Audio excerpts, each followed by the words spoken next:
Hello, I'm Ian Rutherford, founder and president of Aquinas and More Catholic Goods and CatholicChurchSupply.com. I just wanted to talk to you for a little while today about the new Roman Missal that will be going into effect this Advent, and also tell you about a new resource that we have available for it.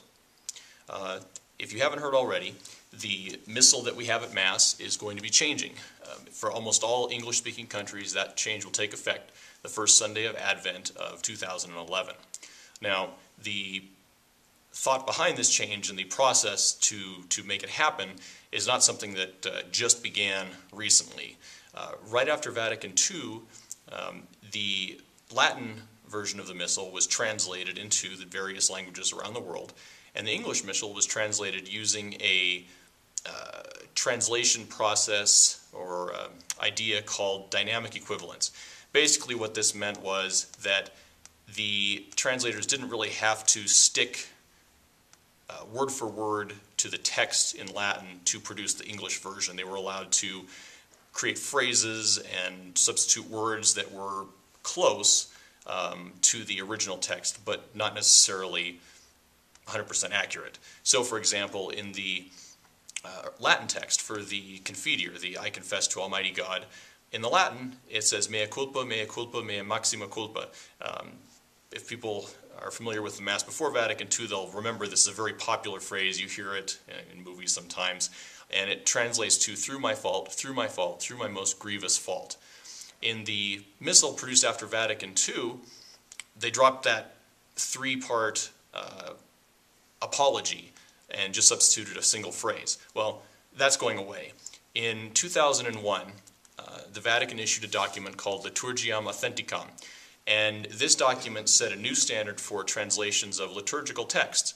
Basically, it said that any translation had to adhere as closely as possible to the original Latin, which for the English-speaking world required major modifications for the entire Missal, not just the people's parts, but what the priest says and the different responses and the psalms. Everything involved had to be completely changed. And so since 2001, the bishops' conferences in the various countries have been working with the Vatican. The Vox Clara Committee is one group in the Vatican. Also the International Committee on English and the Liturgy is the main body that handles translations into English. They've been working together to produce a new liturgical translation. And so here we are, 2011, a new Missal has been approved, and finally it is going to be used. So again, this takes place the first Sunday of Advent for 2011. The interesting thing is that the new translation for the Gloria, and the Gloria changes a lot, will be sung for the first time at midnight Mass on Christmas Eve.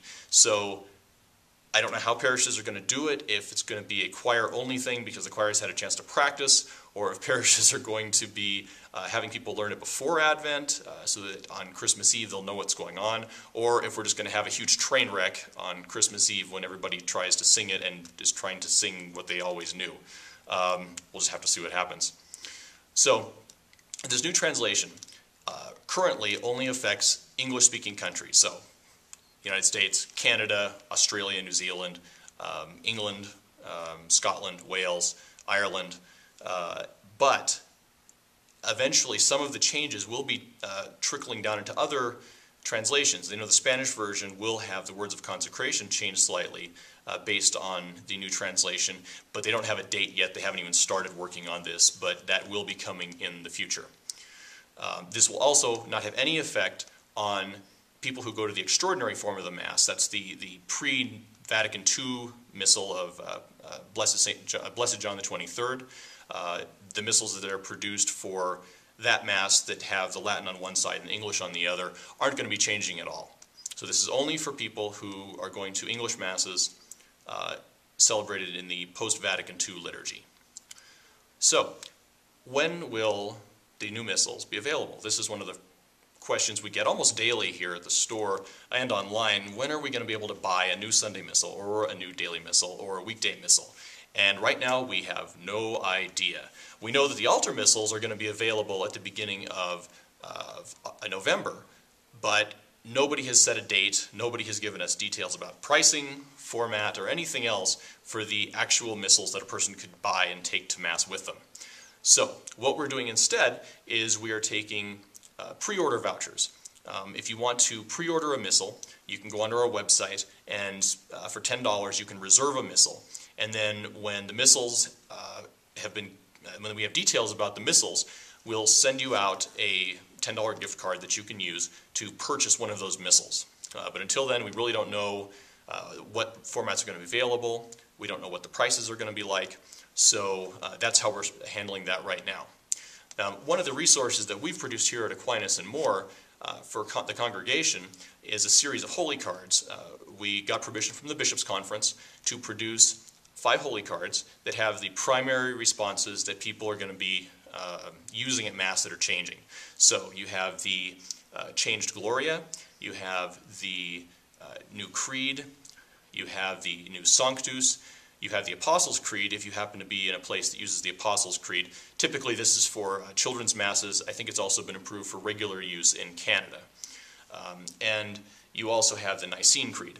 So 5 different holy cards. You can buy them as a parish in packs of 100 cards. You get 4 of the cards, 25 each, paper cards, or you can buy them individually, laminated. It's a great resource. They have a beautiful picture on the front and the translated text on the back, so you can carry these around with you and stick them in your old missal or just keep them in your pocket so you have them there when the new Mass comes out if you haven't had a chance to get a new missal. It's a wonderful resource. Next time I'm going to be talking about resources that are available for your parish, and I'm also going to talk about resources that are available for individuals to learn more about these changes. Thank you. You've been watching Behind the Counter, presented by AquinasandMore.com, where good faith is always guaranteed. We invite you to leave comments and suggestions on our YouTube channel. We might read them on the air, so stay tuned next time.